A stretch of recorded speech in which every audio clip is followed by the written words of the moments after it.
Good morning and welcome to the First Unitarian Universalist Church of Indiana, PA. I'm Amanda Poole and I serve on the board. And I've been coming here shortly after we moved here in 2009. We were introduced to the community and it's just been a really incredible place to raise our kids. And I enjoy serving on the board and welcoming you here today on behalf of the entire congregation. If you're here for the first time, welcome. You can take a moment to fill out a visitor's card. Okay. Our church is a member congregation of the Unitarian Universalist Association. We are self-governing congregations united in a web of mutuality that creates our denomination. We have no creed or doctrine, teaching that all individuals have the right and the responsibility to discern and follow their own spiritual paths. We come together to support and assist each other on our journeys and to build our beloved community together. I invite you to stay after the service to greet one another and rejoice in our mutual presence. We do have a few announcements to make. We are having a outdoor yard work followed by hot dog lunch day on Saturday, October 1st here at the UU, starting at 9 in the morning. So all those who are able and willing to help out, you are welcome to come. And then following that, on October 2nd, we have guest minister, Reverend Matthew Pargeter Villarreal, who will be attending via Zoom from the First UU Church of Stockton, California. And on October 8th, a number of folks in our congregation have been busy planning the annual Sustainability Summit that will discuss sustainability in Indiana County. And that's happening at IUP. It's free and open to the public. And if you want more information about that, you can ask me or Tina Purdue. And now I invite you to take a gentle breath and settle yourself into a spirit of worship.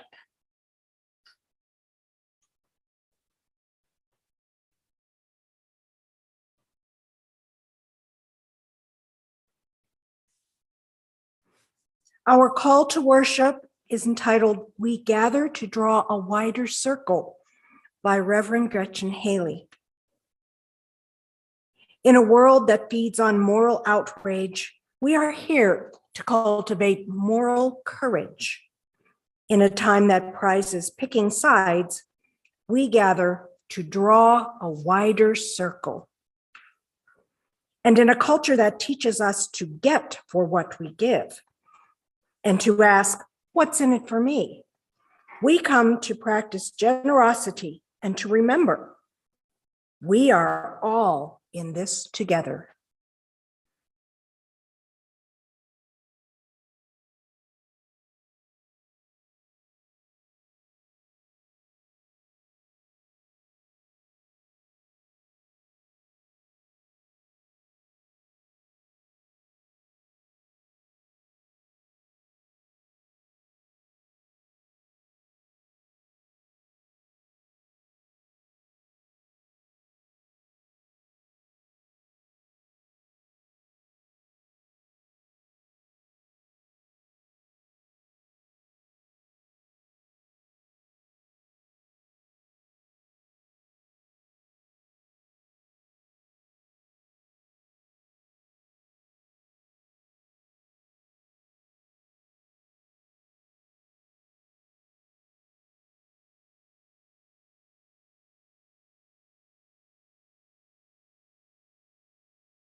And now please rise in body or spirit and join me in singing hymn number 1023, Building Bridges.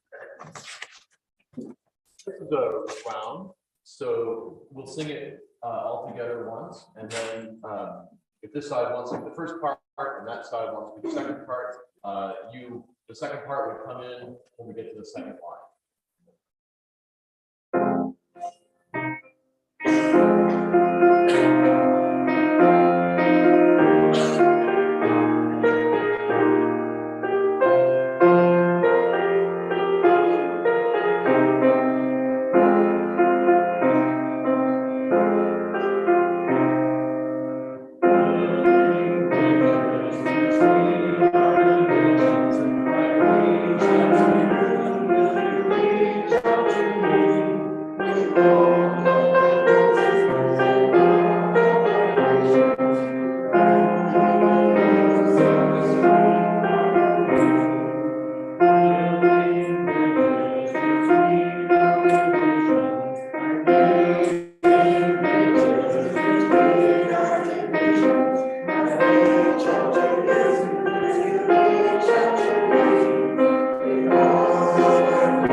Okay, morning.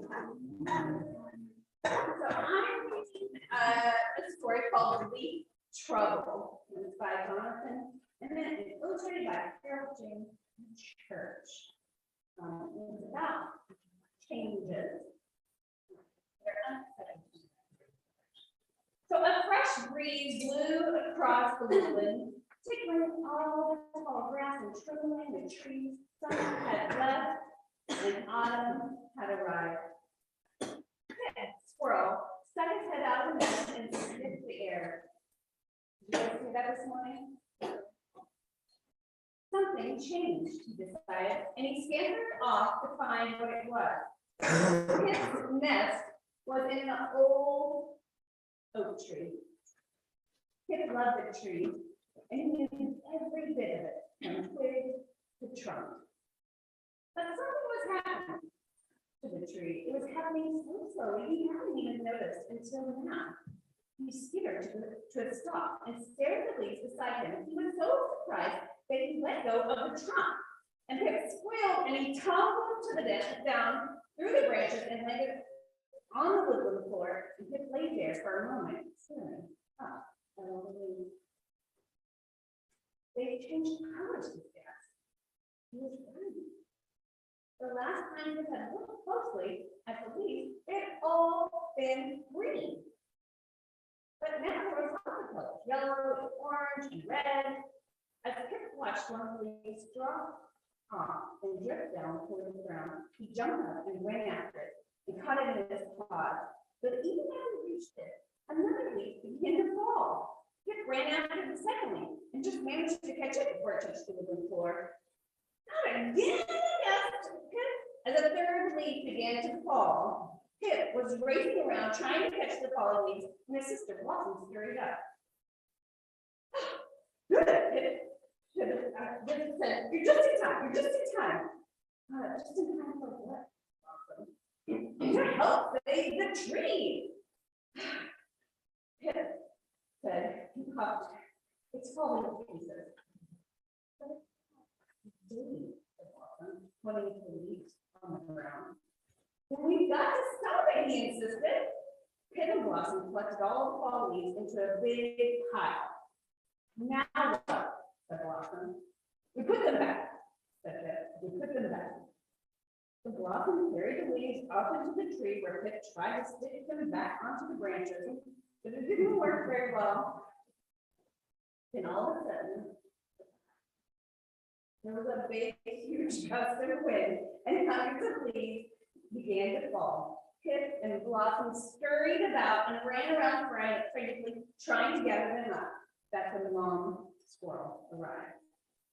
"What are you up to?" she asked. The mom found out what Pip and Blossom had been doing. She couldn't help but smiling.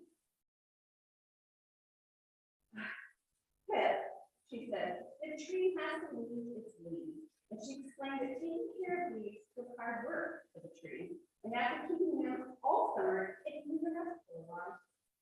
"I love this tree," Pip said. "It's our home, and I want it back the way it was." "It will be," said Mom. "When spring comes, the leaves will all come back again." They've only gone away for a while. When the sun sets and it comes back again. Like when the sun sets? Yes. Except the leaf will just take a little bit longer to come back. Pip, Blossom, and Mom played underneath the tree with the sunset. Before they left, they collected leaves to take back to their nest. Such beautiful colors, said Pip, smiling. "Now I understand why." He held up a paw full of leaves. And he said, "They are the colors of sunset." Again. So the adults today are going to talk about the future of our church and not having a minister and how change happens and how there's a cycle that happens and how it's okay and need to be released, right? So this is kind of analogy. So we go back to our class and go pass the keys with each other, and the adults can be either who or someone we haven't met before. And then when Matt says the song, we'll go back to our classroom. And if you don't know where you're going, just ask me.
And now, let us read our UU principles together. They may be found on the inside front cover of your order of service.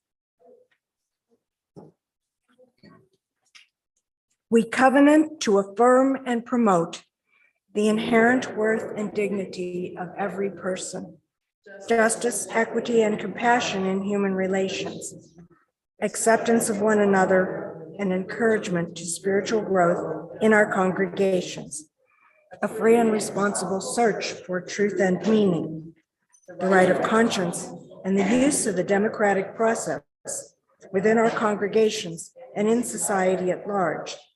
The goal of world community with peace, liberty, and justice for all. Respects for the interdependent web of all existence of which we are a part.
Thank you, Matt. I'm Liz Cook, and I'm here to read the centering words by Reverend Gretchen Haley.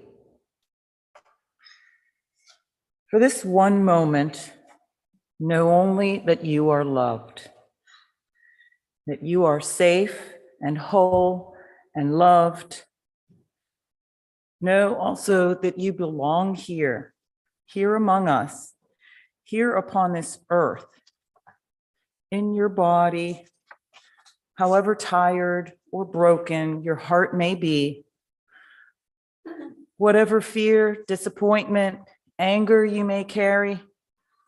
For this hour, know that you are not alone.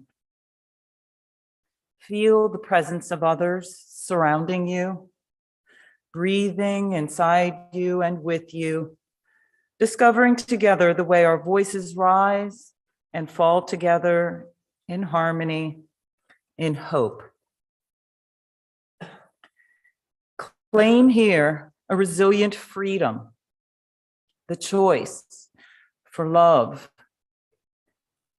for light, to live with joy and gratitude and praise as a form of resistance.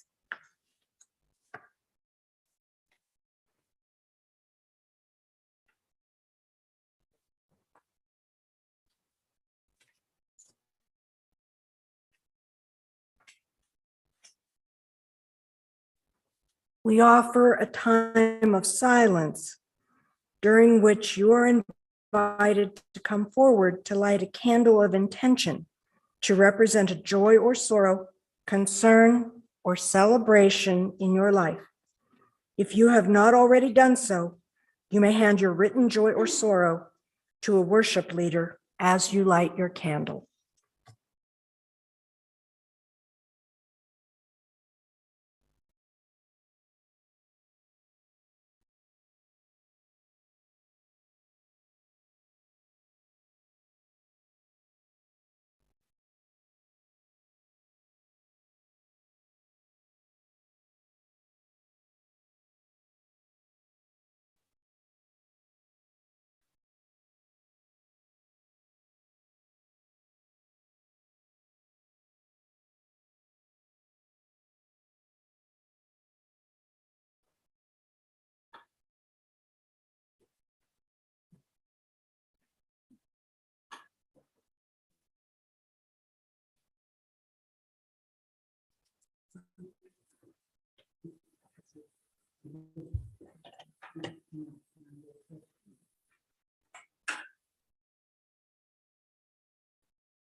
Let us join our hearts and minds together now in the spirit of prayer.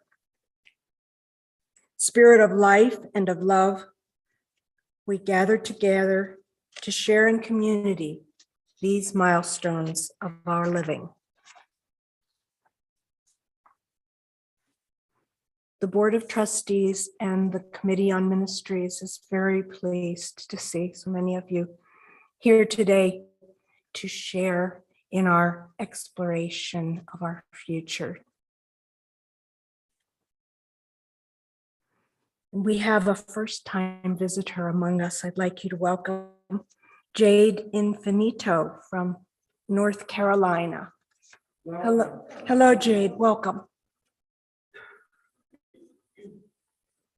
For the blessings of our lives, may we be truly grateful for the beauty of the earth, the changing seasons, and the flowing gift of life.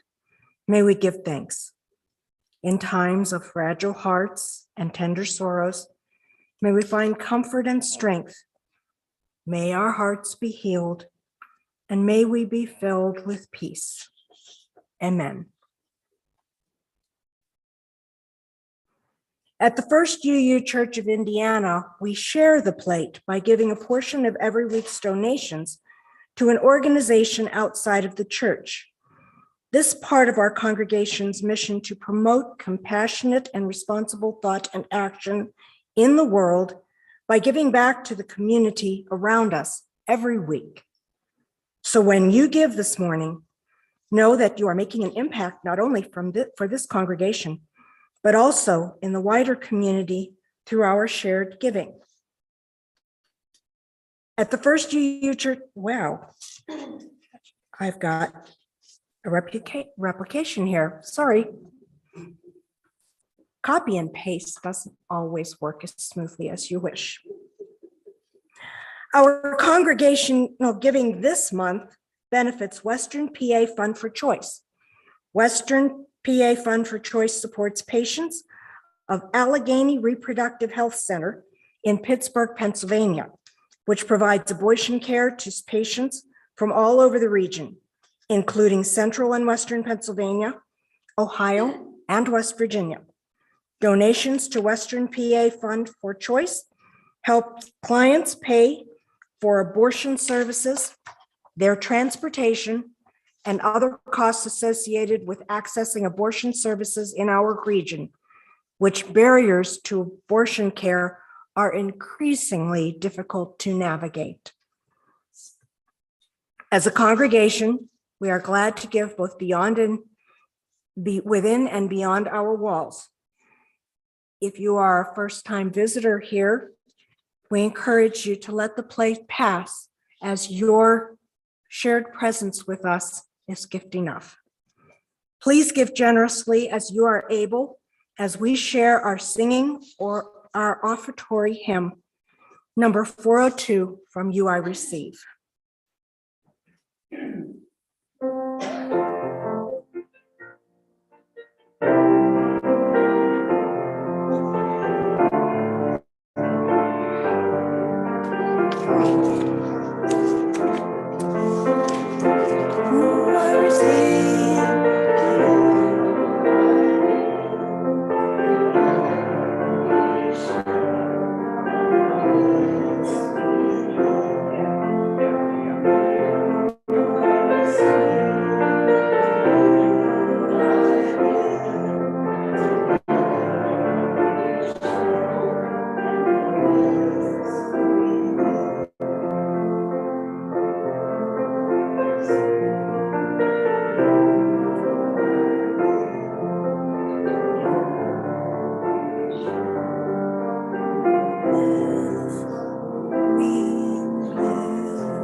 Would members of the board and ministry grab a chair and join me?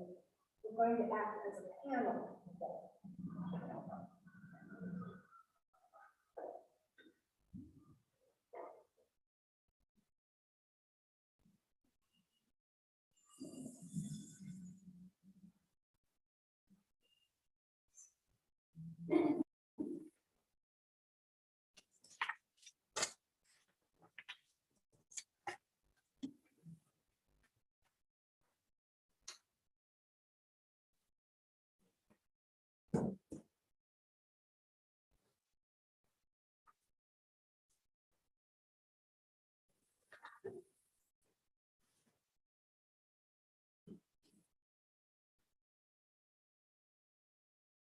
We all in this room are living in an uncertain time as we try to move along without a minister yet.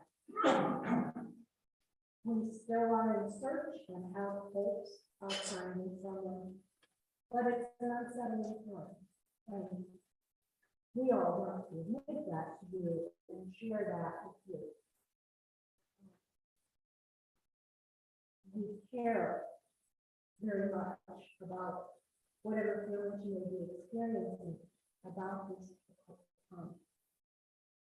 time.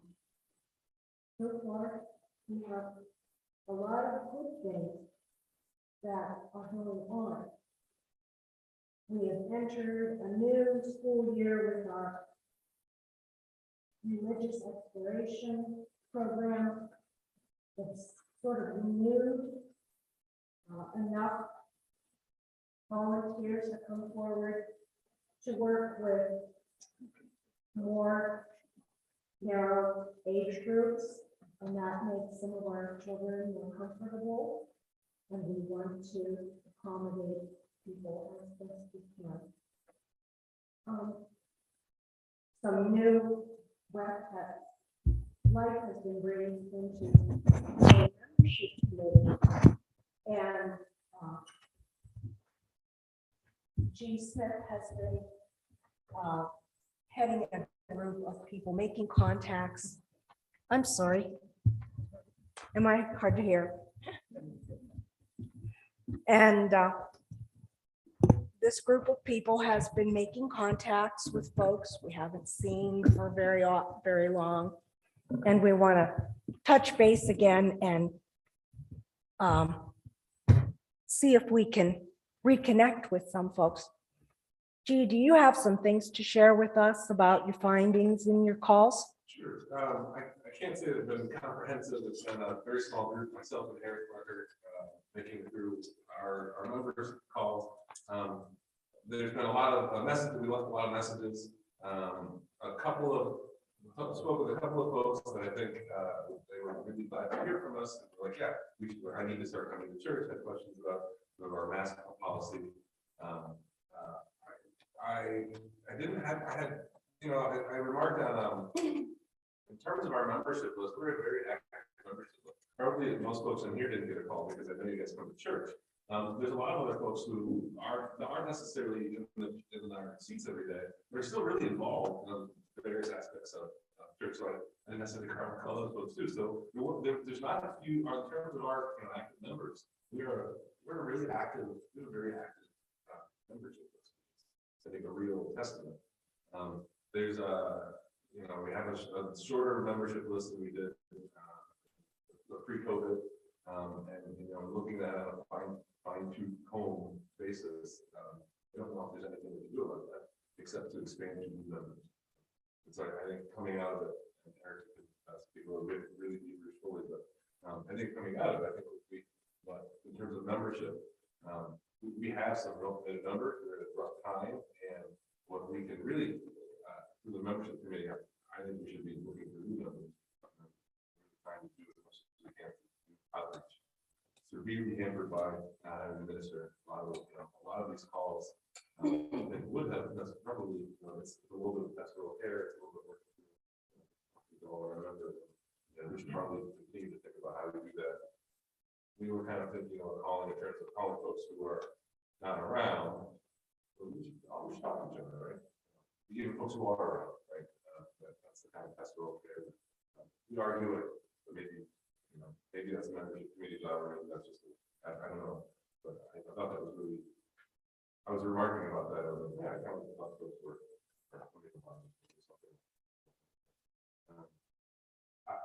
We didn't have any real negative at all. So suggestions around RE, but I think it largely ended up happening. You guys had a couple folks that were like, yeah, we're coming. A couple, I think I really did a couple. Yeah. And the one person that I spoke to, seems to be a member of the Lead Learning Hospitality Groups, and she said she really appreciated the phone call because she said during the pandemic, she had dropped out of the groups, and it's not like she's not coming for any reason, it's just not part of her Sunday routine. So she appreciated the call, and then she said that she would redouble her efforts to get to church, and I don't think that's happened yet, but I think if we had more people making some calls would be good.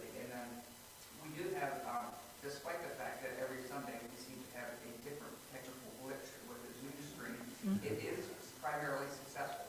And we have a good quality production, especially compared to other churches our size. So I think if we put some emphasis regarding getting people to Zoom in that aren't, because there's a barrier to attend a church in person, and there's a little bit less of a barrier to Zoom in to a Zoom call in your pajamas, especially if you're not, it's an unfamiliar place if you're a first time visitor. So I would suggest that the church maybe experiment with, say, $50 a month online advertising budget to promote our live streaming Zoom services, and see if that might make that run for 3 or 6 months and see if it gets anybody new in the door. Thank you, both of you.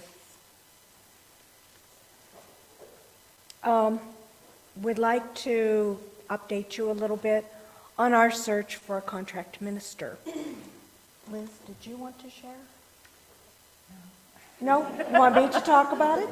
Well, I've been on search now for a little over a year, and we started out looking for a Settled. settled minister, and turns out during the pandemic, a lot of ministers decided to retire, and so what happened is when the settled minister showdown happens in February or March, what happened is there were way more ministers looking, or churches looking for a minister than there were ministers looking for churches.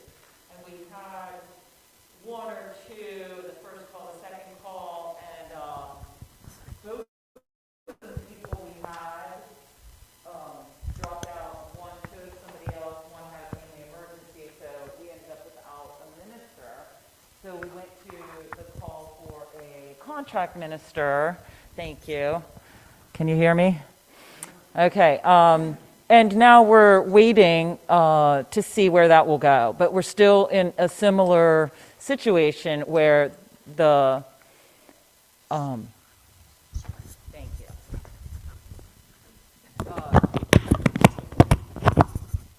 The number of ministers is lower than the people the church is looking. But the good news is there are ministers who will be searching, they're finishing up fellowship, or so we have a chance in the next month or two to hopefully get some more candidates, and we're hoping that will happen. If it doesn't happen, we'll be looking for a contract minister in the next round, which is over the summer. So that's in a nutshell what's happened. But we are assured that our contract looks good. We are one of the few congregations who are offering a contract for the next 10 months that is 100%, and we're hopeful. Thanks, Liz. It is important to know that we are not anywhere near the only congregation struggling in this post-pandemic climate. Lots of congregations are having difficulties. Lots of congregations are without a minister right now because with all these people having retired earlier than expected because of pandemic, that meant it created a greater demand for new ministers than the supply. So there are a lot of places working with this difficult circumstance, and we're not alone. And the UUA is trying very hard to respond to that. They're putting out information about other options that people may have. For instance, some congregations may share staff, and there's a way to divvy up pay and benefits to work through that. We haven't looked closely at that to see if it's a workable option for us, but that's an example of a number of ways that the UUA is trying to support congregations through this difficult time. And I think it's really important that we not feel alone, that it's around. We're not so unique, and we can do this. We're in a lot better shape than some other congregations right now. Can I give a quick example of that? Certainly. Yeah, one example of that, there was a newsletter that came out yesterday that I usually ignore, and fortunately I didn't ignore it this time, and there was a blog, I clicked on a link, and one of the things they said in this blog, that this blog was talking about all this, the churches in general being struggling and being in need. And when I read it, I went, we're actually doing pretty well. And one area that we were doing particularly well in is RE, which, as you mentioned, I mean, we have more classrooms this year. You know, I mean, we've got those smaller age groups, and in this newsletter, they're saying that a lot of churches are abandoning the classroom approach because they have so few kids and are just going to what they're calling a pop-up model for our religious education, which I'm not exactly sure what that is, but it doesn't sound like a regular, you know, curricular kind of progression. So, thank you. You know, thank you, Penny, and thank you for that we're in relatively good shape in this particular area. Yeah. Another area of news that the worship committee wants to reassure you that we have set plans for worship services up through New Year's. We have planned ahead. We have plans for guest ministers so that you get more than exclusively lay-led services. Next week, we have a minister from California zooming in.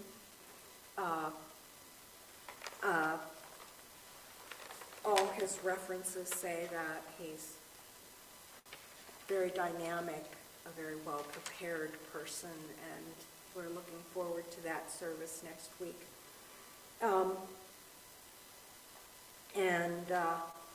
In November, we're anticipating a visiting minister from UU Justice, PA, some lady named Joan Sabatino.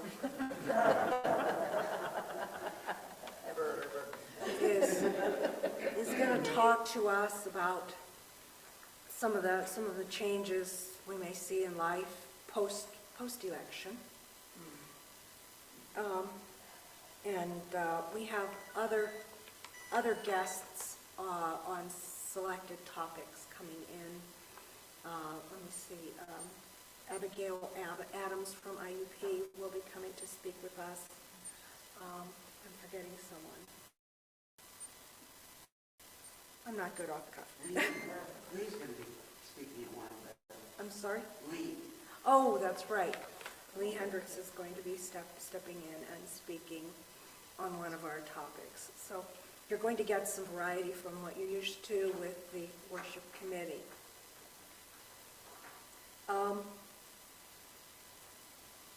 There's news on the Bonnet House. The board has accepted an offer. We have a closing date set for October 7th. And then sometime this fall, we plan to have a meeting with you all, a special congregational meeting to work on the decision that we all share on the use of the proceeds from that sale. There are multiple we could make use of those funds. One of which might be to supplement our pledges to support full-time ministry. I'm sorry? A little louder. One of the ways you might choose to use the proceeds from the sale of the Bonnet House could be to supplement our pledges to help us afford for a number of years full-time ministry. But that's not a reason to back off on your giving. We need it in addition to what you're used to giving. Otherwise, it doesn't advance us.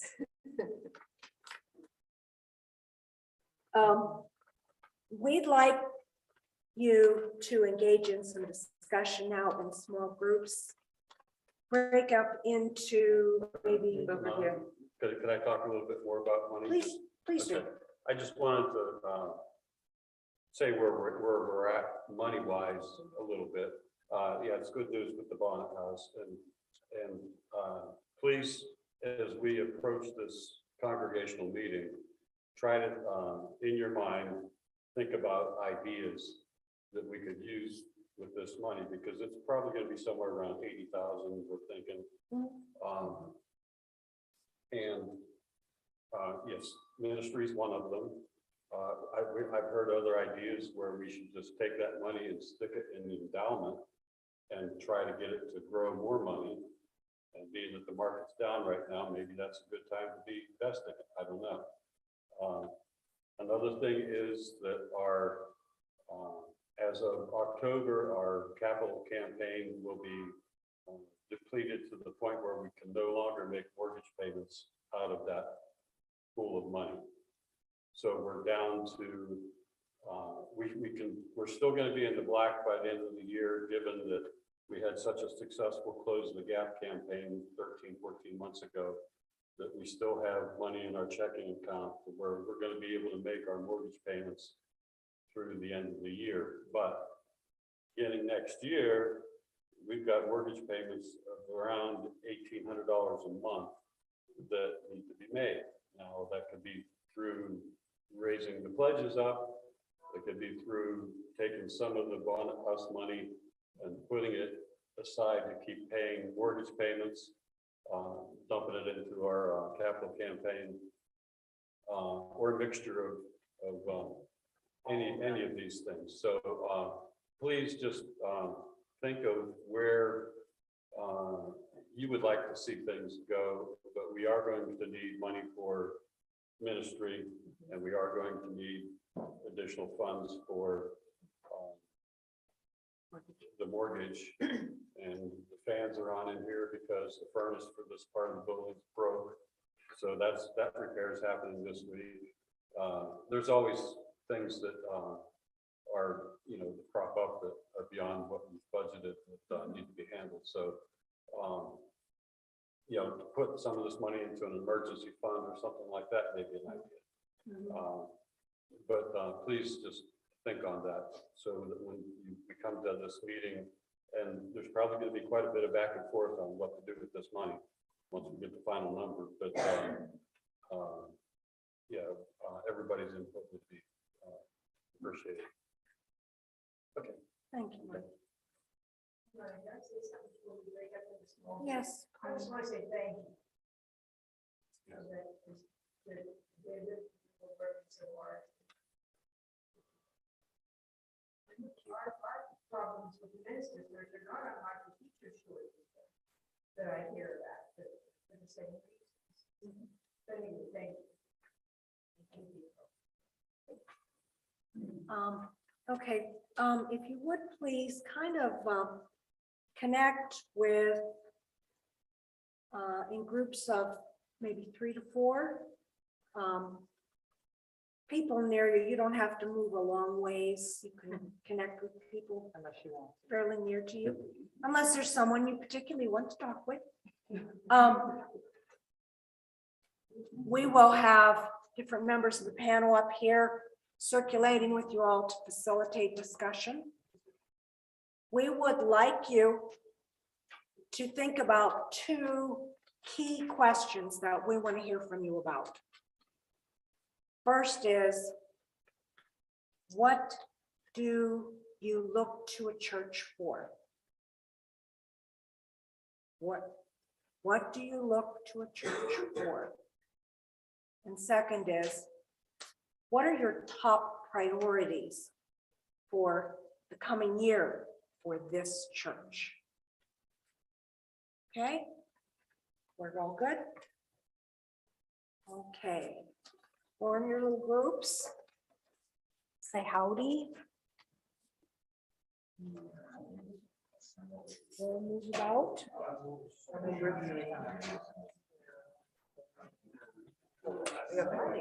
I think they're connecting in bunches of 4 bunches.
But also, let's tell you, required a lot of money. They had, well.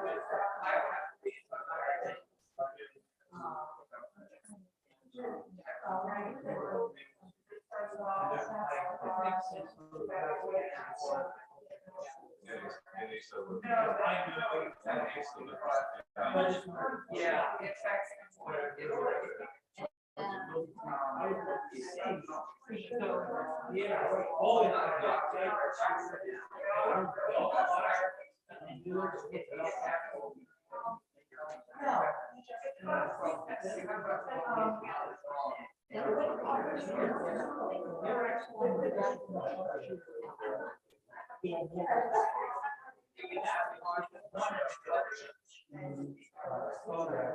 And again.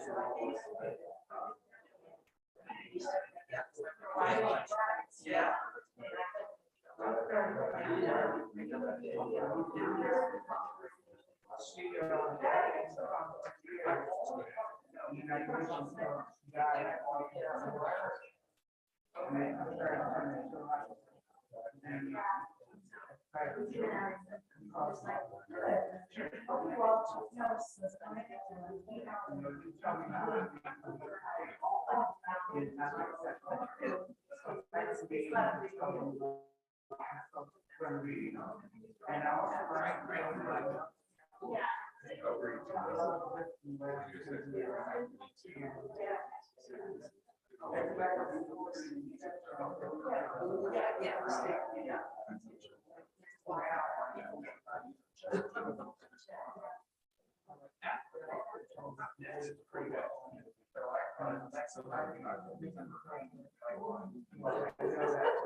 Excuse me, folks. Hello? Excuse me. I'm sorry. We're running over time. All this talk is wonderful, this discussion. But those kids have to get done with their RE. They're going to be restless. So we've got to reconvene and report out briefly. Yeah, we need brief reports. Okay.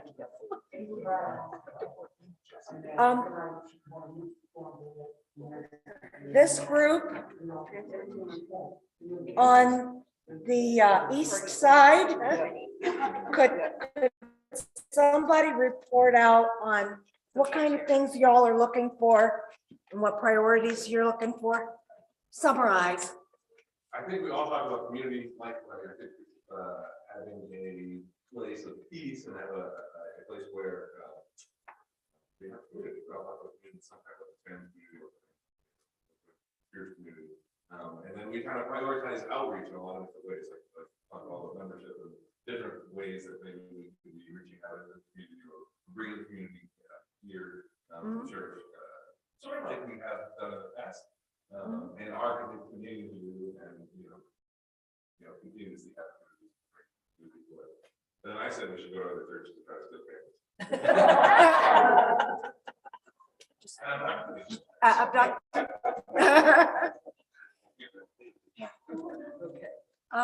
The group back with Liz. Okay, what do you look to church for? Most of us support, belonging, like-minded people, a sanctuary, and the different weeks get involved. Health priorities this year, more membership, hopefully more children. And we really didn't get to all talk about this yet, but the only students I have is fundraisers. Fun and fundraising. Used to be a committee we tried and lots of, ways to outreach. Hopefully get into some of that. We didn't hear from anyone like that. Sorry. Let's see, this group by Josiah. Oh, I'm sorry. Well, okay, that's one good. That's good. Community, being a sense of community is what we look for the church to be a place to come in and regroup after our tough week, that sort of thing. As far as looking ahead, again, looking for more membership, looking for more fun activities like the harvest festivals, a bonfire. I said bowling, and someone said, "Oh yeah." No, I said I don't know how much bowling I'm going to do, but walk the ball down and shove it. They have ramps that you can use if you're less able. Yeah, she proceeded to tell about a friend of her mother who, that's exactly what she is. You walk up and put it down, give it a shove. Love that. That's a possibility. But things that will, like something like that would be with both youth and adults. That would be something that's outside the church. The harvest festival. Again, youth, adults, talk to our neighbors. We're having a harvest festival. Would you like to come and do what we do at our church? That sort of thing. Okay, and was this a group here or were you guys over with? Yep. Oh, okay, so we covered all groups? But, yeah, this little group here, Where? Wait, oh, Yeah, we talked about what we get out of the church was a sense of, community and friendship and staying in touch with what's happening in the community as well, making personal connections. One person shared that in the time of grief, it's important that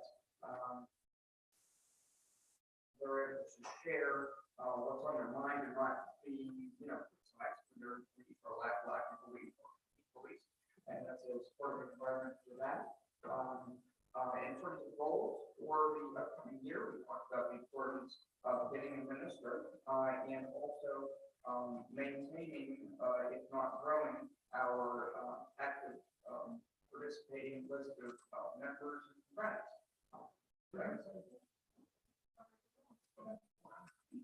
Thank you. Thank you all. Thank you, reporters, for speaking. As much thought as I put into selecting closing words, we have run way over time, and these munchkins need out of RE. They've been in structured activity for long enough.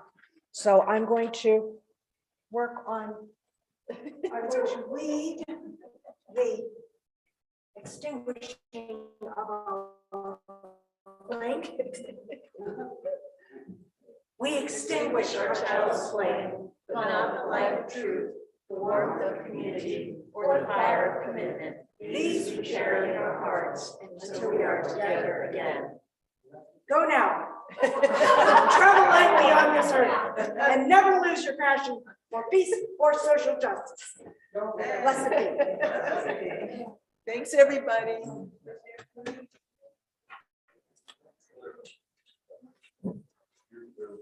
Yeah.